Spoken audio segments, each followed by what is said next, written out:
Have you heard of Joe from Prep Agent? Maybe you used Prep Agent to help you study for your real estate exam so you could pass. Well, a couple years ago, Joe reached out to me and asked me to help him teach more realtors how to grow their real estate businesses using marketing. So in a couple seconds, I'm gonna show you the video training that we did about the ways to build evergreen content. Evergreen content is content that you can build once and use it over and over and over again. So you'll definitely love this video. Check it out. I will say my video quality was not as good back then and my stage presence was not as good back then, but the quality of the content is still great. And you already know, like, and trust Joe. If you're new to this channel, hi, I'm Melanie Suber. I run a global real estate team and I'm top 90 out of about 90,000 agents at eXp Realty. I love teaching all agents, and as you can see from this video, I always have been passionate about marketing and helping realtors. Now I've just gotten a little bit better at it. So check out this video, you're gonna love it, and thank you for tuning in. Hi, this is Joe with Melanie Ginsberg, super real estate professional extraordinaire and marketing guru. And we're going to talk about types of content today because we know that social media is super important. But before we can get into things like Facebook, Twitter, Instagram, you got to have content. And specifically what we're going to talk about today is evergreen content, which means content that applies any day, any month, any year, really, as opposed to things very specific to the moment that you could reuse over and over again. How's it going, Melanie? Hey, Joe. Yeah, I'm super excited. As a real estate agent, you probably already know that it's really important to post content about open houses or listings that you have to, showcase what you're doing. But as Joe mentioned, you also need content that you can post any day of the week, anytime. It's really great to just start a collection of things, and then you don't have to stress about what you're going to post because you can just go to where you have all these things and choose one and post it. So super excited about the lesson today and happy to be here. And what we want to talk about as well is that you could schedule those things in advance. So you don't have to post it. There's something called Facebook Creator Studio and other methods of scheduling posts. We're not going to get into that today, but if you guys get a chance, look at it. It's very helpful. So you could take that evergreen content and post it so it's 3 days a week for the next few months or every day of the week, whatever you think is appropriate. And we're also going to talk about things you could store, places you could store that content in another video. But just to quickly mention it, there's things like Google Drive. Are there any other storage places you could think of, Melanie, where you could organize that content you create? Yeah, Dropbox. You can start folders on your actual computer, just on your own desktop. Or if you want to, you can save drafts on different places, like an email draft or an Instagram draft, a Facebook draft, and then not actually post it. There are a few different options. Yeah, and we'll talk about those. Many are free. There are some paid ones which are great as well. So you can organize that content so you're ready to schedule at a later time. But for now, let's talk about this evergreen content. Mel, do you want to just redefine evergreen content for me again, for everybody's new? I mentioned it before, but let's reiterate it. Yep, so evergreen content is content that will be good the day that you post it or any day. It doesn't matter. It doesn't need to be timely. It's not like, oh, it's Christmas today or, oh, it's New Year's. It could be good forever, forever, forever. And that's great for scheduling purposes. So as you schedule a month from now, if a big event happens that month, that content is still good. So there's 5 types of evergreen content. We had some notes we wrote before we got on the call. So what are those 5 points of evergreen content we like to go over for real estate agents? Our 5 points are community, inspiration, real estate facts, sales offers, and personal. Great.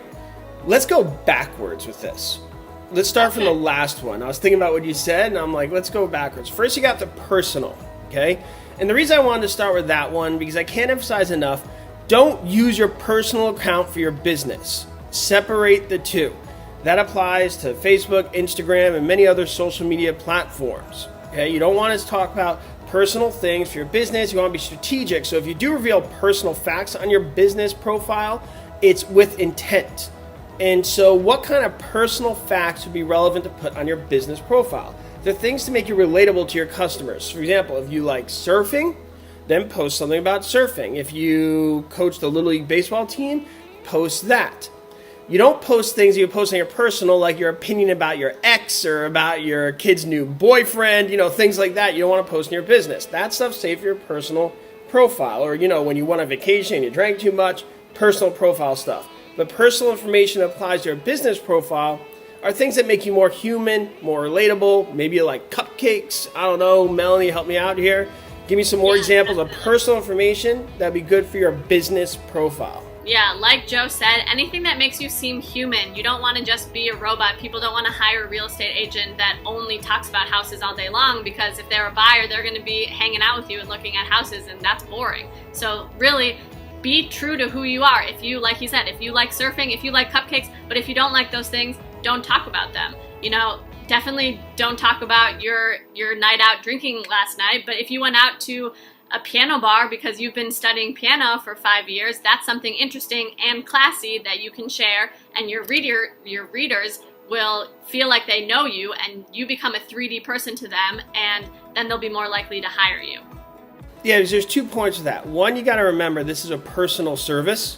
You're not just selling a product, you're selling kind of a connection, and you're going to be helping people along the way, which is true for real estate agents, financial managers, you know, different things where people have a position of trust and guidance that they need to, you know, use. So that's the big reason you want to do that. You want to have that personal touch. You want to have that personal content because it is a personal service, and you want to become a little bit more relatable. And last but not least on this topic, the easiest people to work with are the people who think and look and sound like you, okay? When I say look like you, I mean they like the same type of fashion, same type of interest, things of that nature. I'm talking about, you know, their kind of hobbies. So that's the personal touch. What's the next one? Working backwards. Oh, unless you want to say something else about that. I say one thing, yeah. The goal when you're posting personal thing is you want to build trust with your audience, and people trust people that they know. So like he said, you know, when he say they buy from people they look like, it doesn't mean, oh, I have brown hair and you have brown hair. It's like, oh, she is a real person who does actual things, and that makes me like her and trust her, and therefore I want to buy with her. Speaking of, so Melanie, when you first wrote to me, first time we spoke, did it feel like you already knew me? Oh, absolutely. Yes, and that's a greater point of the social media as a whole. I mean, just from constantly posting and putting stuff. But because she followed me on social media, because she used my study material that I provide, she feel like she knew me already. And even if she never knew me personally, there's some reason she felt some form of trust. She's like, I don't know why, but I kind of feel like I know this guy, even though we haven't met. Now, obviously, when she meets me, she may or may not trust me, but at least that door is open for that opportunity to create that conversation. So, great point. And here we are now, right? High five.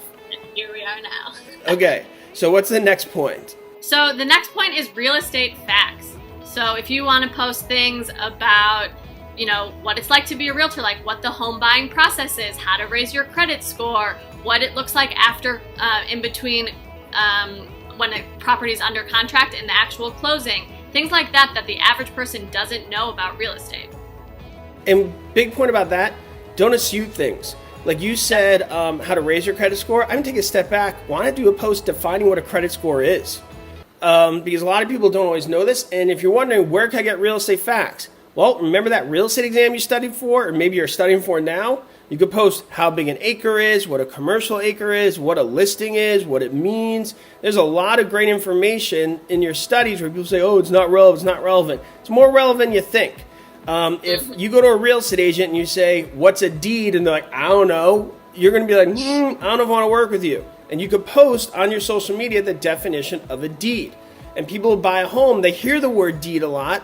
And a lot of experienced buyers will know, but a lot of people will be like, I don't really know. I bought a house like 8 years ago, and my parents helped me, so what was that? I wasn't really paying attention. So those simple facts are good because you don't want to assume people know things. So those little facts you can get from your real estate exam, there's a whole like army of facts there that are just easy to post. Absolutely, and like we've been talking about, you're trying to establish trust with these people. So a good way to, you know, again, like Joe said, you want to work with someone that you trust who seems like they know what they're talking about, who's an expert in the field and an authority. And what better way to establish that than saying, oh, look, I know all of these facts, and sharing them with people and teaching them. So it's not as hard as you think to become an expert. So let me give some examples from the real estate exam studies that you guys may think is obvious, but can make for great posts. Define an appraisal, define a market data comparison approach, define what a listing is, define title, define what a deed is, okay? state how big an acre is, right? All these things are things that are relevant and make for great posts. And I could go through a bunch more, but right there are examples where you're like, I don't know, maybe Melanie's looking, maybe I'll post some of those today. Yeah, absolutely. And if you are studying for your exam right now, it's such a good way to kill two birds with one stone. As we said at the beginning, you can just create a collection. So while you're making flashcards, take that, copy and paste it, and put it in an Excel sheet, and there are your captions for once you pass the test, and you can be posting all of these facts, and it's helping you study. Which brings me to another point that's not part of our 5 points, but I want to bring up Canva or other things like that, because posting a fact could be a boring post. So if you guys don't know, there's certain template, I'm using that word correctly, template programs where you can make it pretty. So look up Canva. There's other competing ones out there too, so if you don't like that one, use other ones. But obviously posting like an acre is 40,560 square feet is not that exciting. So there are templates you could use that can make it a little more attractive. You could pick colors, themes, designs. You could go with there, and in another video we'll go over that, like actually designing posts. But that's just a quick point I want to make, because posting facts could be a little bit like, Everything that you're posting, whether it's a fact about you personally or whatever, you want it to be fun for the person to look at it, to read it. So don't just say, hey, I like to surf. That's boring. Try to tell a good story, make it engaging, because it doesn't matter how often you post and what you're posting. If no one's reading it, it could say anything, it doesn't matter. And going to that point, it's also good as you create this content in advance. It's the other benefit of evergreen content. Probably should have mentioned this at the beginning. It's easier to create a theme. Mm-hmm. If you plan it out, you could plan out colors, you could plan out a certain design, rather than just posting random stuff every day. And if you have a theme, you look more like you know what you're doing. It's super important to be consistent and to have those themes. We'll probably do a whole other video just about that, because it's a very, very important piece of the marketing puzzle. Now, I noticed Melanie said the word personal brand. We got ours, my hat, her sunflowers, you got your thing. So when you guys ever see those sunflowers in the back of a video, you know who you're talking to. And obviously my hat is my hat. I even have some sunflower earrings right here. This is very much my brand. I'm all about the sunflowers. Right. And, I don't want to get too much in that, because that's a great topic for another conversation. But clearly, Melanie's trying to portray something here and trying to do it in an intelligent, subtle way. Having those sunflowers just appear wherever she goes. She's not going to walk out to a listing presentation in a bright yellow jumpsuit, but, we get the idea. Or maybe you will. I don't know, rock out. Not yet. No.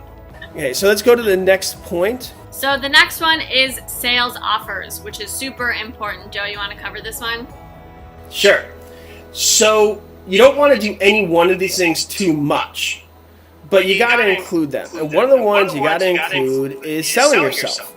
You don't want every post to be sales, sound like a used car salesman. No disrespect to anybody who sold used cars, but we get the stereotype, right? So you want to make sure people see that you have value. And it could be like, hey, I'm the best agent. Use me. Call me for referrals. If you know someone who wants to sell your house, contact me. You need those posts that are just straight up, unabashed, here I am. If you do that all the time, it's horrible. But if you're mixing it in with 5 other ones, it's not a bad thing if you mix it in appropriately, okay? So those are the ones that are like, if you know somebody's selling your house, here's my number, give me a call. If you need advice on where to buy, if you need a market analysis, let me know. Whatever it needs, mix those up. You create about 10 of those, and you figure, if just doing the math, if you're posting 3 times a week, you're doing 10 of those. What are we talking about, Melanie? 3 months worth? Yeah, at least. Yeah, so that's about 3 months of posts. So reality, in 3 months, you can almost cycle through those again. But so if you create like 15 of them, you're good. So if you create 15 quality sales posts where you really think about and have it convert to business, that's the end game. But once again, you don't want too many of those. Definitely. And with this sales post, I will say you want to be as explicit as possible. I ran a marketing agency for 5 years before I got my real estate license, and so many people think that they're making offers and think, oh, well, I post about myself and I post about real estate facts all the time. People just know that I'm a real estate agent and they should hire me. But not everyone thinks that way. You are thinking about real estate all the time, and you are thinking about your business all the time, but other people are thinking about their lives and their businesses all the time. So they need the explicit offer, the ask. Make it very clear.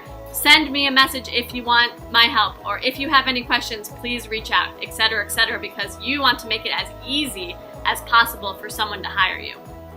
Yeah, and I love that you brought that up. This is the time to be direct, because many of you guys know I ran Prep Agent and there's exam prep, and you'd be surprised on Instagram, I would get messages of where could I go to study for the exam, right? Or what can I use to study for the exam? I'd be like, really? Are you serious? You just asked me through my Instagram profile? And that goes to Melanie's point. Sometimes you just gotta like hit them in the face with it, and that's what those posts are. Here we are. Because people just thought my Instagram feed was just nice facts about the exam, but there was no website attached or no YouTube channel, which for me, obviously, I was like, really? Come on, But, you don't want to assume anything. So those posts are just to bang it over people's head. I'm not just posting fun things about real estate. I actually do this. Yeah, definitely. And if you're feeling like weird or pushy about it, don't, because hopefully you believe in yourself as an agent and you genuinely believe that you can help these clients. And if that's the case, then you should have no trouble posting it, because you're actually doing them a favor. Because if someone is looking for a real estate agent and you think that you're the best one for the job, putting your offer out there directly and explicitly, you're doing them a favor so they don't have to shop around for it. Right, that is why we're doing this whole thing, right? Exactly. Okay, next one. The next one is inspiration. Inspiration. So many people have mixed feelings about this one, because it does feel very cheesy and over the top, but people like it. People love it. Melanie has amazing with the flowers behind her. I guarantee Melanie doesn't walk around Starbucks go, you're amazing. No, you're amazing. You're amazing. You're amazing, right? But she knows strategically that works because it gives a message of positivity, of hope. People enjoy it. But if I asked her, why don't you just say that all the time? She'd be like, I don't know, But for marketing purposes, it works very well for her. And she's not the only one. If you guys look at inspirational posts, those get a lot of likes. Statistically speaking, people like it. Even if you're somebody who doesn't love that stuff, who doesn't follow that stuff, when you see it, you're like, okay.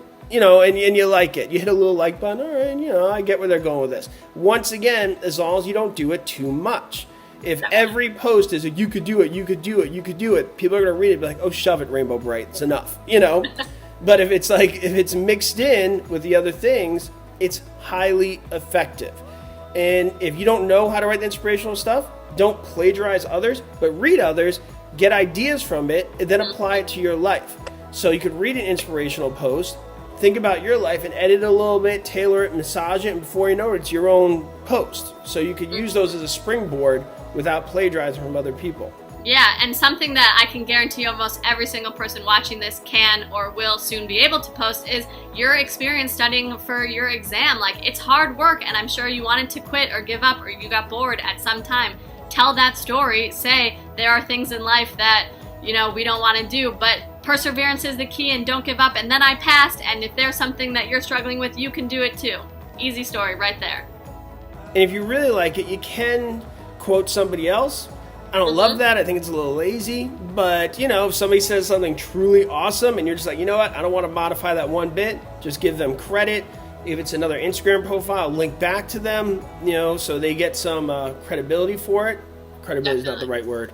Attention for it, and that's the way to do that. So the inspirational ones are great.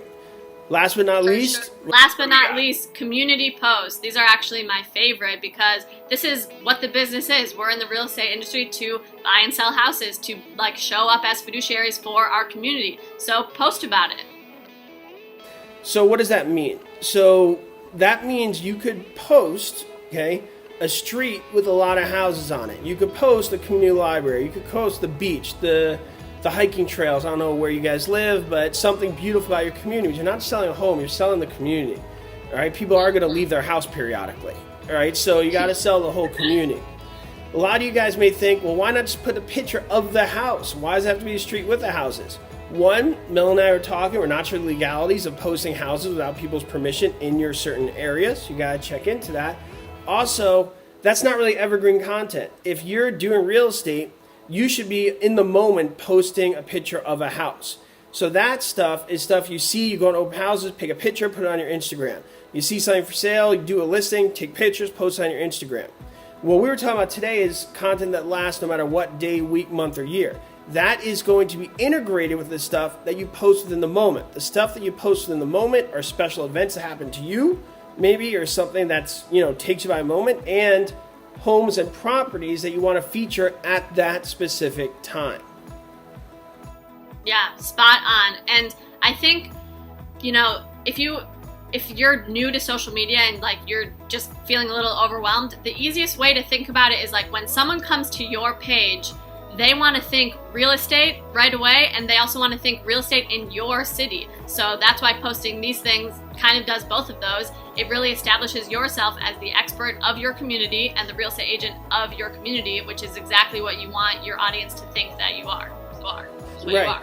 And for those homes that are not evergreen content, realistically, as an agent, you're probably seeing homes 1 to twice a week, basically on average. Other times you're looking for clients, but actually looking at homes once, twice a week. When you look at those homes, you just have to ask permission. Do you mind if I take a picture, post in my social media? Nobody's going to say no, right? People want their homes out there. Nobody's going to be like, I want to sell my home, but please don't show anybody. Don't tell anybody. Nobody's going to say that. How often do you say you look at homes? Yeah, probably once or twice a week. Yeah, so you go and you say, I don't have this listing, but this is a beautiful home. I could maybe bring a buyer, and if not, that agent's going to thank you. Because the reality is, you're not getting money from that anyway, so it's not like by helping them, it's going to take money away from you. So if you take pictures of it and say, hey, you got a great listing, can I share some of the pictures on my social media? They're going to be like, yes, of course, and they're going to love you. It's going to be a great relationship.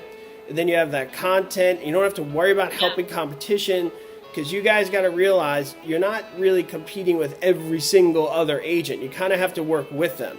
If you think you're in competition with every single agent, you're hurting yourself. You got to think more you're trying to help each other get going. And people of that mentality will go a lot further. Definitely. And to Joe's point, every agent that I've ever shown taken pictures or videos of their listings have been very excited, because like he said, like they're trying to sell it and I'm just putting more eyes on that property. So it strengthened my relationship with the new agent, and then you never know down the line, referrals or whatever. Also just like we're teammates, even if you work for different brokerages, even if whatever, like we're all the same family, And on the simple level, for the purpose of today's conversation, you got content for your social media. Exactly. There you go. And you may not have that $5 million listing, but, they don't know it. All they know is that you're in that house, you're taking pictures, and you're a fancy agent. I saw on yours, you were showing a $2 million condo. Is that your listing? It is not my listing. I didn't know that.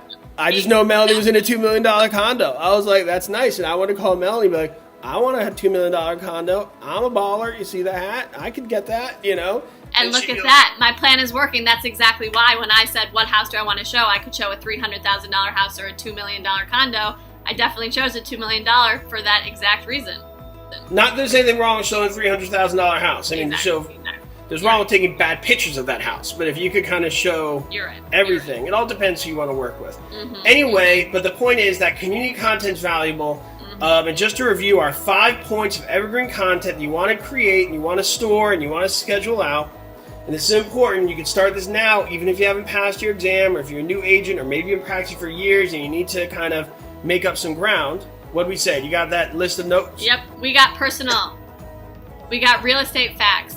We got sales offers, direct pitches to your audience, inspirational quotes and stories, and community photos. So that's that for now. Thanks, everybody. This is Joe. Melanie, we'll see you next time. Hope you liked that. Hope you learned something. I got a couple more of these coming that I want to share with you. Blast from the past, and everybody loves Joe. So make sure you smash that subscribe button if you haven't already. I have a bunch of other videos about marketing, leadership, how to grow your real estate business, and so make sure you check them out. As always, you are all kings and queens, and abundance is your birthright. I'll see you at the top.